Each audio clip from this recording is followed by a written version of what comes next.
এই রুমের পাশে এইভাবে আগুন জ্বলছে ভাই, এটার কারণটা কি? কি হচ্ছে এখানে? আসলে আগুনের মাধ্যমে এখান থেকে ভাস্পটা ভিতরে যায় এবং ধোঁয়াও ভিতরে যায়। ধোঁয়া এবং ভাস্পের সমন্বয়ে কাঠে একটা সিজনিং হয়। সিজনিং হলে কাঠটা ফাটে না এবং ঘুরে ধরে না, দীর্ঘদিন ব্যবহার করা যায়। মানে আমরা যেটা শুনি যে কাঠের সিজনিং করা থাকে, সেক্ষেত্রে কাঠ অনেক বছর টেকসই হয়। আপনারা এই ফ্যাক্টরিতে এই কাজ করছে? জি ভাই, আসেন কাছে আসেন, একটু দূর থেকেই দেখাই, কারণ আসলে এই যে জিনিসটা ডেঞ্জারাস একটা মুভমেন্ট।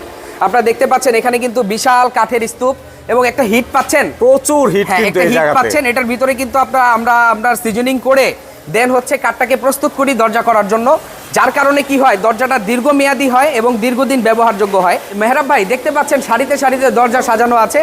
এই কাঠগুলোকেই কিন্তু এরকম দরজায় রূপান্তর করি আমরা, এবং এখানে অনেক অনেক কাঠের দরজা আছে। যারা এই দরজার ভিডিওটা আগে দেখেন নাই তাদের জন্য আমরা এই ভিডিওটা করেছি, কারণ ইগল ডোর অ্যান্ড ফার্নিচার কিভাবে দরজা উৎপাদন করে এর প্রথম প্রক্রিয়াটাই আপনাদেরকে দেখাচ্ছি। ওকে, সিজনিং এর ধাপ আমরা দেখালাম। আপনারা কিন্তু সরাসরি স্ক্রিনে দেওয়া নাম্বারে যোগাযোগ করে সরাসরি ফ্যাক্টরি থেকে আপনারা দরজা সারা বাংলাদেশে নিতে পারবেন। জি।